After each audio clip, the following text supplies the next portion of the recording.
여러분, 우리나라에만 있는 독특한 주거 문화, 바로 전세잖아요. 그런데 이 전세가 지금 정말 빠르게 사라지고 있어요.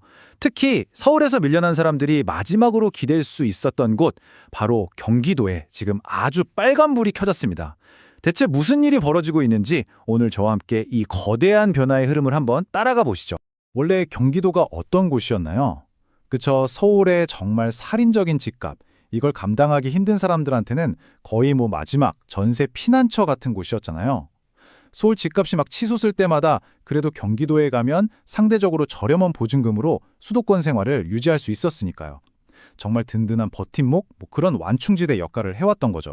그런데 바로 그 공식이 완전히 깨져버렸습니다. 자, 이 그래프 좀 한번 보시겠어요?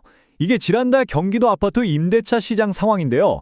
놀랍게도 월세 거래량을 나타내는 이 막대가 사상 처음으로 전세를 앞질렀습니다. 월세가 무려 13,570건, 전세가 13,225건, 그러니까 월세가 300건 이상 더 많아진 건데요.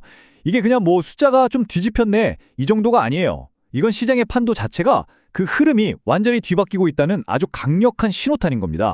아니, 도대체 왜 이런 일이 벌어진 걸까요? 왜 갑자기 전세의 시대가 저물고 월세의 시대가 오는 것처럼 보이는 걸까요? 이 모든 거대한 변화의 시작점에는요, 바로 규제가 있었습니다. 시작은 이거였어요. 정부가 보기에 서울 집값이 너무 과열된 거죠. 그래서 이걸 좀 안정시켜야겠다. 특히 투기 수요를 좀 잡아야겠다. 여기에 초점을 맞춘 정책들이 나오기 시작한 겁니다.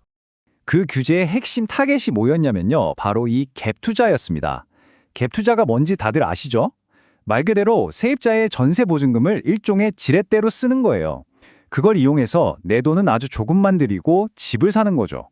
정부는 바로 이 갭 투자라는 지렛대 자체를 없애버리려고 했던 겁니다. 정말 여러 규제들이 쏟아져 나왔는데 그중에서도 결정적인 한 방이 있었어요. 바로 7월에 있었던 조치입니다. 바로 전세 대출은 DSR에 포함시킨 건데요. DSR 들어보셨죠? 총부채 원리금 상환 비율.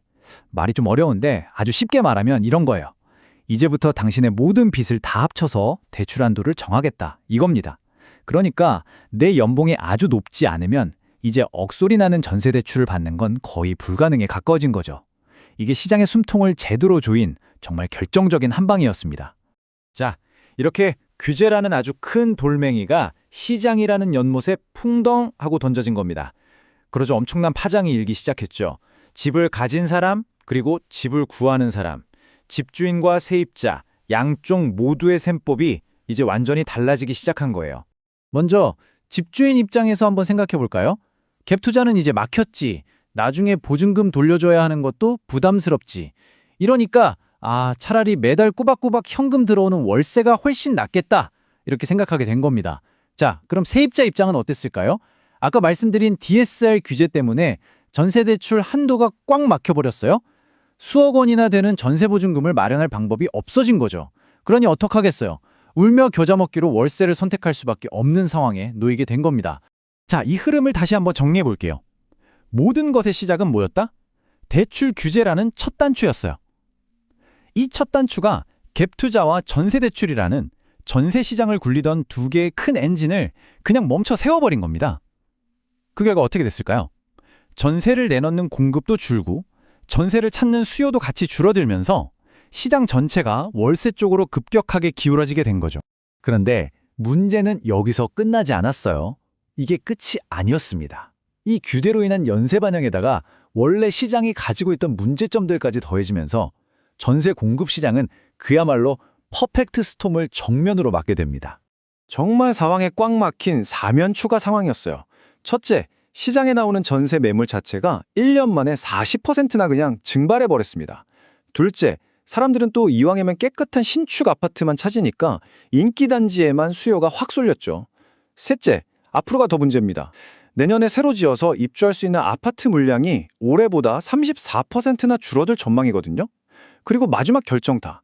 살고 있던 세입자들이 이사를 안 가고 그냥 눌러 앉으면서 매물 자체가 시장에 나오질 않게 된 겁니다. 이 그래프를 보시면 더 확실하게 와닿으실 거예요. 서울 아파트를 기준으로 보면요, 전체 전월세 거래 10건 중에 거의 4건, 그러니까 38%가 새로운 계약이 아니라 기존 계약을 그냥 연장한 거였습니다. 이게 뭘 의미할까요? 이 38%에 해당하는 집들은 애초에 시장에 매물로 나오지도 않았다는 뜻이에요. 말 그대로 잠긴 매물인 거죠. 그러니까 집을 구하는 사람 입장에서는 선택지가 그만큼 확 줄어든 셈입니다. 자, 이렇게 시장의 구조 자체가 흔들리는 동안 그 충격과 고통은 결국 누가 다 감당하게 될까요? 맞습니다. 고스란히 평범한 세입자들의 몫이 되고 있습니다. 보증금을 올려준다고 해도 갈 곳이 없어요. 한 세입자의 이 한마디가 지금의 현실을 정말 아프게 그리고 가장 정확하게 보여주는 것 같습니다. 이사를 가고는 싶은데 갈 만한 집이 없는 거예요. 그러니 차라리 집주인이 보증금을 올려달라고 해도 그걸 주고 그냥 눌러앉는 게 그나마 더 나은 선택이 되어버린 거죠. 결국 우리가 우려하던 도미노 현상이 벌어지고 있는 겁니다. 서울에서 더는 버티지 못하고 밀려난 사람들이 경기도로 오고, 그럼 원래 경기도에 살던 사람들은 또 어디로 갈까요? 더 먼 외곽으로, 또 외곽으로. 이렇게 연쇄적으로 계속 밀려나는 주거 불안이 바로 우리 눈앞의 현실이 된 겁니다. 지금 시장이 얼마나 비정상적으로 뜨거운지 보여주는 지표가 하나 있어요. 바로 이 전세 수급 지수라는 건데요. 기준이 100인데 숫자가 높으면 높을수록 집은 없는데 찾는 사람만 많다는 뜻이거든요. 그런데 지금 경기도의 이 지수가 무려 157.8입니다. 4년 만에 가장 높은 수치예요. 이건 그냥 집주인이 부르는 게 값인 시장이 되어버렸다는 뜻이나 마찬가지입니다. 그렇다면 이 흐름, 우리가 막을 수는 없는 걸까요? 전세는 정말 이대로 사라지고 월세가 중심이 되는 시대로 완전히 넘어가게 되는 걸까요? 전문가들의 진단은 꽤나 단호합니다. 이건 그냥 일시적으로 나타났다가 사라질 현상이 아니라는 거죠. 대한민국 임대차 시장의 판 자체가 바뀌는 구조적인 전환의 시작이라는 겁니다. 강력한 대출 규제, 계속되는 금리 인상, 그리고 이미 예고된 공급 부족까지 이 세 가지 거대한 힘이 서로 맞물려서 전세를 시장 밖으로 밀어내고 그 자리를 월세가 채우는 시대를 열고 있다는 분석입니다. 사실 전세라는 제도는 오랫동안 우리에게 중요한 주거사다리 역할을 해줬습니다. 매달 나가는 월세를 아껴서 돈을 모으고 전세로 옮겨가고 또 거기서 더 아껴서 내 집 마련의 꿈을 이루는 그런 희망의 사다리 말이죠. 그런데 바로 그 사다리가 지금 우리 눈앞에서 치워지고 있습니다. 그래서 우리는 이제 스스로에게 질문을 던져야만 합니다. 우리의 주거 사다리, 이대로 사라져도 정말 괜찮은 걸까요?